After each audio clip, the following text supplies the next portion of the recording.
Hey, welcome to the Capital Gains Tax Solutions and Expert CRE Secrets podcast. I'm your host, Brett Swarts. Sometimes I do a dual podcast because I am in the Clubhouse. If you haven't heard of Clubhouse yet, it's a site where you can connect with people. And I'm with my good kind of co-host here, Logan Freeman from the great city of Kansas City. He's known as Mr. Kansas City. He's a commercial real estate broker himself, investor, and he helps his clients create and preserve more wealth, and also his partners. Logan Freeman, how you doing this morning?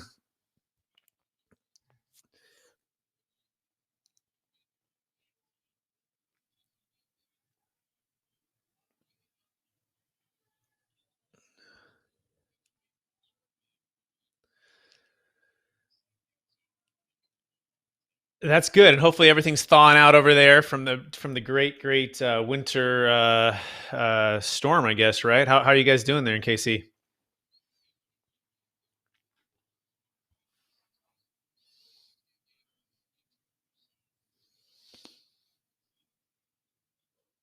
Excellent. It's February 26th as we're recording this, and we're going to dive right into the show: how to choose the right commercial broker, and how to make sure that you're getting the best representation as well. Make sure that you are finding value with your broker in every aspect of the deal. So that being said, Logan, how would we like to start this? What's the first secret or the first step to choosing the right commercial broker you'd like to discuss today?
Yeah, my first thought, and then we'll let Benjamin jump in after this, is when I'm walking a property. I started Marcus Emilchap helping clients buy and sell multifamily properties, and a good mentor. He'd been there for 20 years.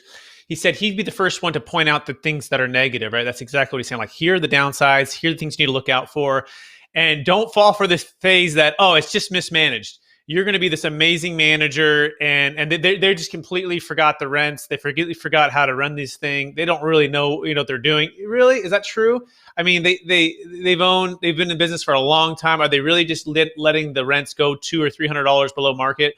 That's kind of the extreme case back in the kind of the crash of 2008 to 11.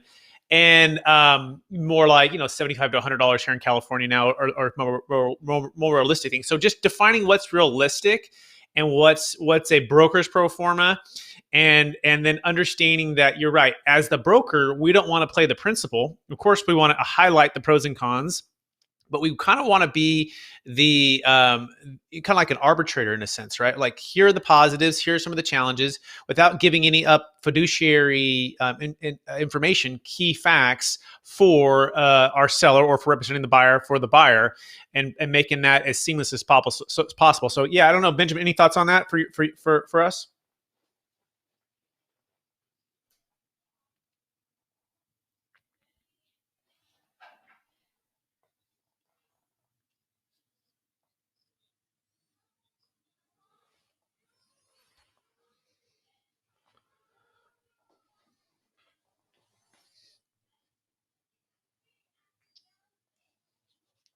So we talked about it. Do you remember what I'm talking about back in December? Yes, absolutely.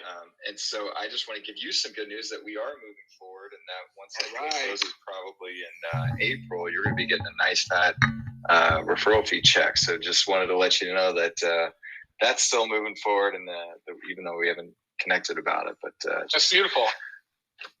That's good. Yeah, news. Thanks for the update there, Ben. So to this topic, I mean, you recognize that it wasn't exactly the right fit for what you were up to, but you were kind enough to make the introduction, and yeah, so there's some good news for the day.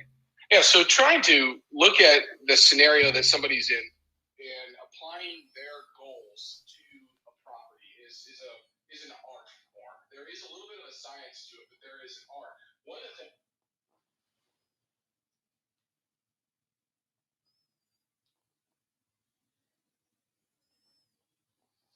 found myself falling into the same bucket just recently, where in a market or a sub.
Yeah, my thoughts on that too. I think that's exactly right. Right, you try to take the perspective of, hey, I want to be. If I were in your shoes, would I buy this? Right, and versus if I'm in your shoes, or this is such a great deal, I would buy it. Okay, well then you should have bought it. Right, so it's a slight difference there.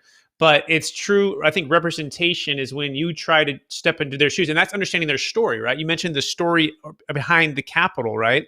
Why does somebody pay for it? Well, they were in a 1031 exchange, or they were in this, or they had a time crunch. So that story behind the capital can tell what happened in the deal, and or they had some kind of strategic advantage. Maybe they've owned 1,000 units already in the area and they can scale. They already have management in place. They already have the maintenance in place.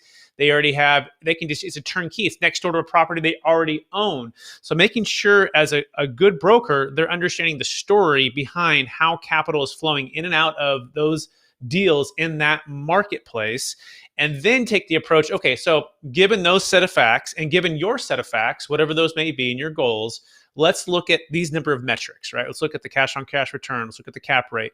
Let's look at the return on your current equity, right? Let's look at your current level of risk, right? Your level of diversification, your level of liquidity. Let's look at all of these factors, and like a good doctor would, perhaps, right? If you can think of us like commercial brokers, like doctors, when it comes to investment real estate, we're going to try to give a good outcome based upon a set of fact patterns, right? And those fact patterns could be many, right? And the other thing could be the class of asset. It could be A, B, or C in an A, B, or C marketplace. And what level of stress do you want? I mean, I had a client who just closed an 18 unit in Sacramento, and they're driving 3 hours, 2 or 3 days a week from San Francisco to Sacramento, battling traffic, and it was like a D neighborhood. And he had tried to get management to do it well, and the management wasn't doing so well. He's 7 years old. He's been in the business for 30 years, and he's like, Brett, I'm just tired of this. I don't need any more money per se. I mean, I don't want to give it away and pay all this tax, but I also don't want to be, spending all my time and energy fighting. I mean, at one point he had a gunshot in his car. Like, not, he wasn't shot at, but I mean, he was inside of a unit, and there's a gunshot when he comes out of his car. He's like, what is going on here? What am I doing with my life right now? So he deferred his tax, he got out of real estate, and he's happier for it. So you've got to be, I think, like a good doctor. You got to try to, gather as much information from your client and then assess what's perhaps most important to get that outcome. Any thoughts on that, Logan?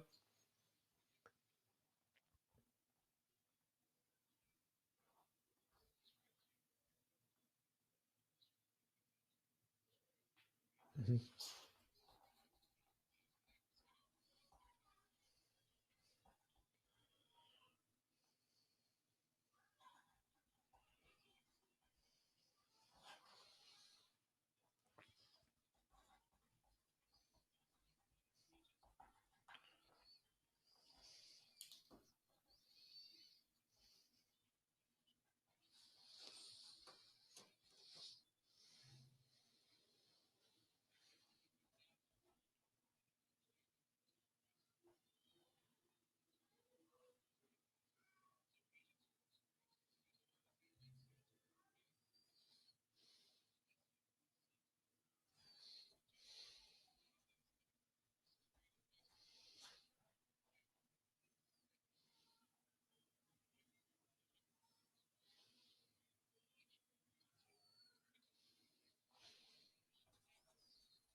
Yeah, 100%. Yeah, inexperienced versus experienced. And are they actually, and I think about the doctor analogy, are they taking the blood test, right, of the capital and of the property? And are they diagnosing based upon actual numbers? Do they know the rental market? Do they know the sales market? Do they know who bought and sold what properties and why? Do they know what the economic growth is for certain job creations, or even like California, lack thereof? They're really, it's tough to build properties, right? It's tough to make sense of the numbers from ground up development. And you're looking at all those little details, and then making a decision based upon analytics, right? And less about emotion, right? Less about, it's a good property, it's a great location, and you won't regret it, right? Is that a fair summary, Logan?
Yeah, I think it's fantastic. Yeah, it really hits home here. And it's more important than ever to be very, very careful and very, very thoughtful about representation and how to choose the right commercial broker. Because let's face it, prices are a lot of places are all-time highs. Interest rates are very low, and who knows where we're gonna be in the future. There's a bump yesterday that was pretty significant, and you're looking at a new administration that's presenting some new taking away the 1031 exchange, potentially. Who knows where the job market's going to be? I mean, things look, I think, okay. Is what's supposed to see in the next 6 to 12 months still okay? But who knows what goes fast? You don't want to make a move and be in an illiquid asset that may take you 3 to 5 years to recover. 10 years, even worse. I mean, I went through it with clients in 2008 to 2011. You want to make sure that you're in the right hands. So that being said, Logan, for those who want to find you, what's the best place for them to reach out to you?